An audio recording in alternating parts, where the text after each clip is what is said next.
Hello, fellow Rosarians. Thank you for joining me today for another unboxing. This is our 14th unboxing, believe it or not. If you haven't seen any of the previous videos, I'll go ahead and link them down below. Today's unboxing is going to be from K and M, located in Mississippi.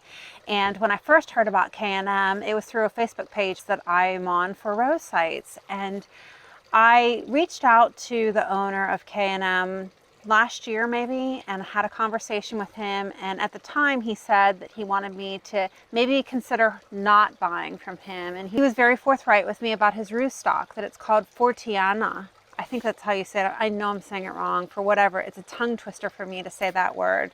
But there are three main rootstocks that growers use to graft their roses, and we'll do that in a later video, but basically it's Dr. Huey, Multiflora, and Fortunia. And Fortunia rootstock is not winter hardy. So this would not be a good rootstock for somebody who's in a very cold, harsh environment. I'm in 7B, and the owner was worried that I might have a snap during the winter, and if I didn't protect that root until it was fully established, then I might have a problem.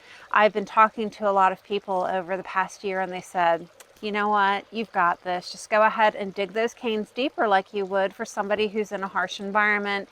Give it a try. So that's what we're going to do here, and I'll follow up with you through the season and next year and let you know how it does through the winter. Let's talk about K and M. The owner is so nice. Oh my gosh, he's 80 years old with a passion for roses, and he was difficult to reach out to because if you go to their website online, it says orders have to be sent through the info@kandmroses.com, and I had sent multiple requests over and didn't get a response, and I was thinking, shoot, you know, they must be so busy. So then I decided that I wanted to try to reach them through Facebook, and that did the trick, and then also place them a phone call. So when you're thinking about that ordering experience and basing against everybody else that we have reviewed, when you go to their site, they have an inventory list, and when you click on that, you'll become very familiar with helpmefind.com because they don't have pictures. It's often nice when you're clicking through a site and you can just see the picture and say, yep, I want that, yes, I'm interested. But in this case, you either have to have an understanding of the roses that you are looking at, or you're just going to spend time on helpmefind.com educating yourself on the roses. So I don't mind doing that. I enjoy getting on helpmefind.com. They have over 300 varieties on that site, and what I read is that they don't have all the varieties at any given time. When you reach out, they'll let you know if you're going to place your order for 3 months out, when they'll be budded up and ready to go, or if it's ready to ship immediately. They offer a 1 gallon and 2 gallon. And I know in all of our previous videos, we've really only focused on bare root roses. So this is going to give you an idea here of what a potted rose looks like. So what are the negatives that I can think of right off the bat before we even open it? When I'm looking at a bare root rose, I can easily identify if there's any problems with the roots. I'm going to soak it for 24 hours and then go ahead and put it in the ground. In this case, I don't need to soak, so this is a positive. You don't need to soak, you can just put it directly into the ground, but I can't see the roots unless I am going to go ahead and take it out of the pot and disturb the root system to see what's going on. So those are the only negatives that I see, but certainly a positive that I don't have to soak it and it can just go right into the ground. I anticipate that it's going to be a little bit smaller than the bare roots that we've had. Bare roots are typically 1 to 2 years old, but then with a potted rose, typically, I didn't ask him when these were propagated by it, but I anticipate that they will be younger than a year old. Let's go ahead and get into this unboxing before I tell you about each one of the roses, and let's see what we've got in here.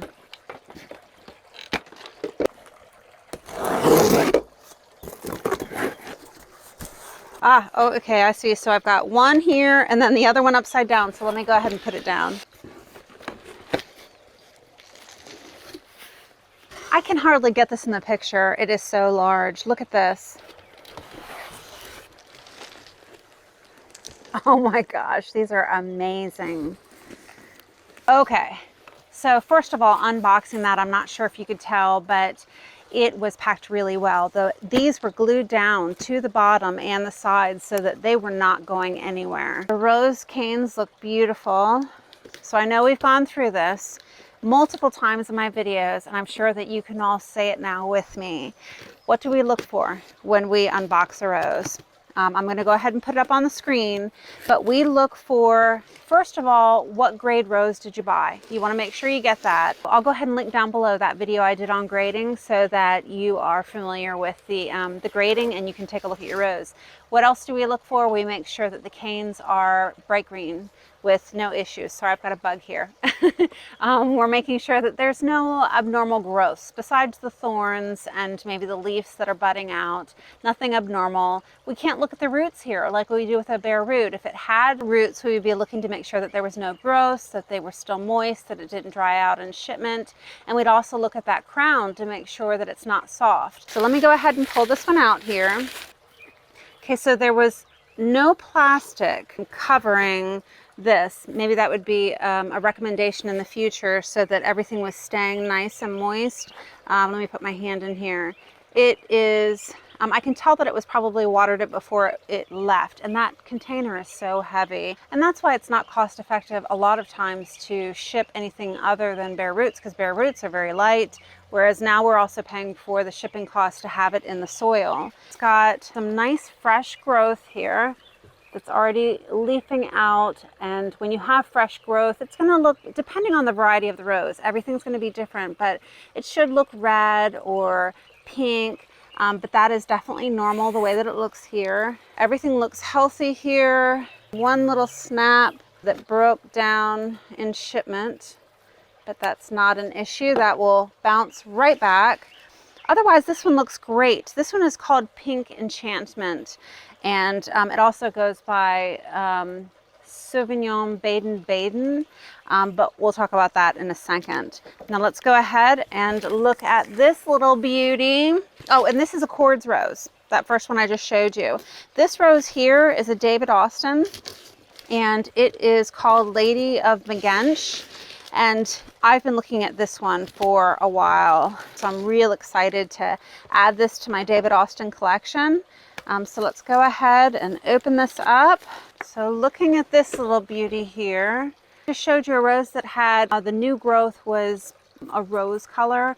This new growth, you can see it started out as a very light green with a pink hue to the edge, but this is normal, just a different variety and how it flushes out its new growth. I'm looking at the rose itself, and it just has soil on it from shipment. Very excited to add that one to my collection. I can't wait to show you videos of it when it's blooming. So before we get into the pricing, let's go ahead and talk about these roses in case you're interested in adding them to your garden. So let's start with the cords rose. The cords rose is a hybrid tea from the Eleganza collection. It is cream with pink shading and lighter edges. It has a moderate rose fragrance and 40 to 45 petals. But when I show you this picture, it sure looks like it's more heavily petaled than just 40 to 45. So we'll have to look at that when it's in bloom. It's called Pink Enchantment, but it's also called, many roses have multiple names, Souvenir de Baden-Baden. Why it couldn't just be one Baden, I don't know, but it's got both. See, the average diameter of the cup is 4 inches, and it's large and very full petaled, and it blooms and flushes throughout the season. It's going to be 3.5 feet tall by 2.5 foot wide, and it's rated excellent minus by helpmefind.com. Okay, and if we look at the Lady of Megginch by David Austin, it's a deep pink with strong fruity old rose raspberry fragrance. I wonder if I'll be able to smell the raspberry fragrance, but I hope so, because that sounds amazing. Up to 130 petals. The average diameter is 4 3/4 inches. It's very large and very full, and it blooms on an old-fashioned bloom form with flushes throughout the season. It's 4 foot by 3 foot, and it's rated excellent minus.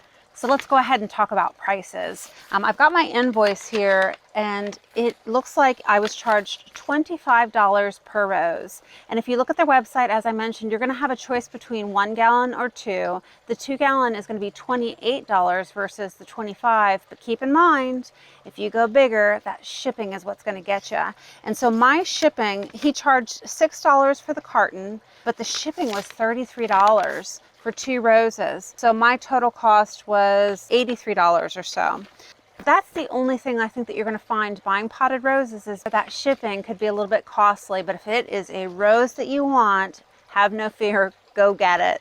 For all of the unboxings that we've been doing, we have been racking and stacking them up against each other so that you can make an educated decision in the fall who you want to buy from. So we'll do the same thing with K and M. If I were to buy 10 roses at this $25 price point and then calculate in the shipping, I paid $33 for 2 roses. So we're going to multiply that by 5, which gives us $165 for shipping.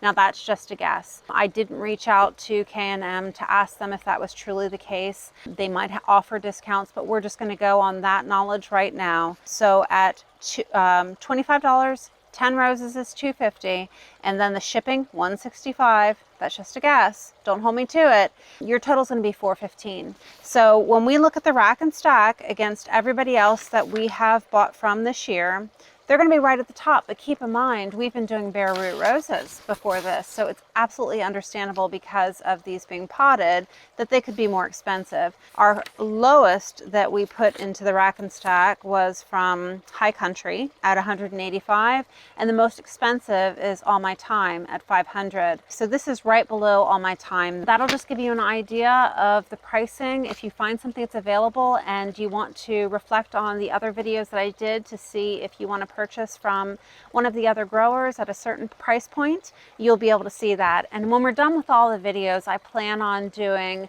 my top 3 so that you can use that as a guide if you're interested.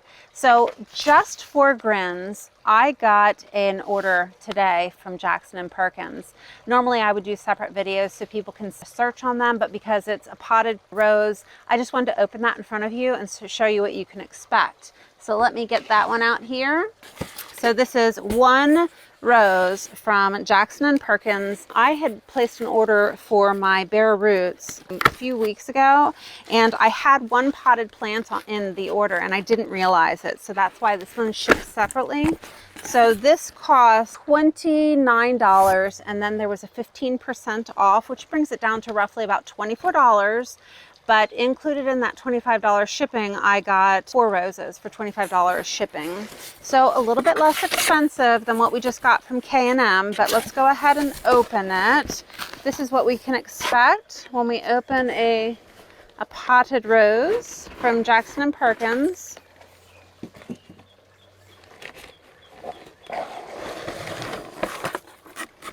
Okay, so I want you to look back at that video that I did of their bare roots. The bare roots were monsters from Jackson and Perkins. I mean, they were they were like this big. I mean, they were huge.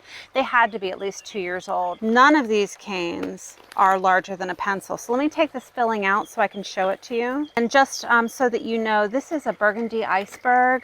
They have an iceberg that is white, and that rose has been around for eons. First, before I dig into this rose, look how big this is. And I want you to look at the cane size on this.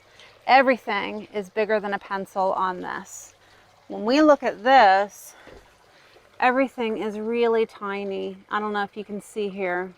So just very delicate, very young. My concerns are, first looking at it, that it has black spot. So what is black spot? It is a fungus that is on the rose, easily treatable, but I don't want to have a rose come to my house and it already has black spot, something that I have to treat. I see little tiny buds that are already on it, ready to go. See that? It's got lots of little buds. When you have black spot, what do?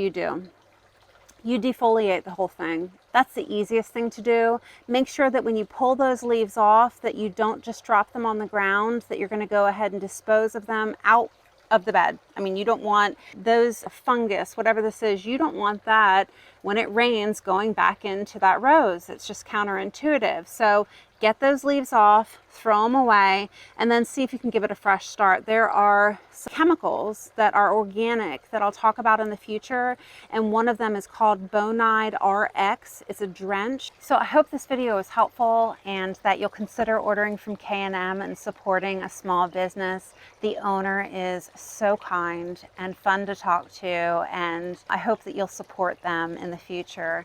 So I'll look forward to seeing you in the next one. If you'll subscribe, you'll see the future unboxings that we're going to do. I have, I don't know, maybe 4 more coming, and so hopefully you'll enjoy seeing those. Till next time.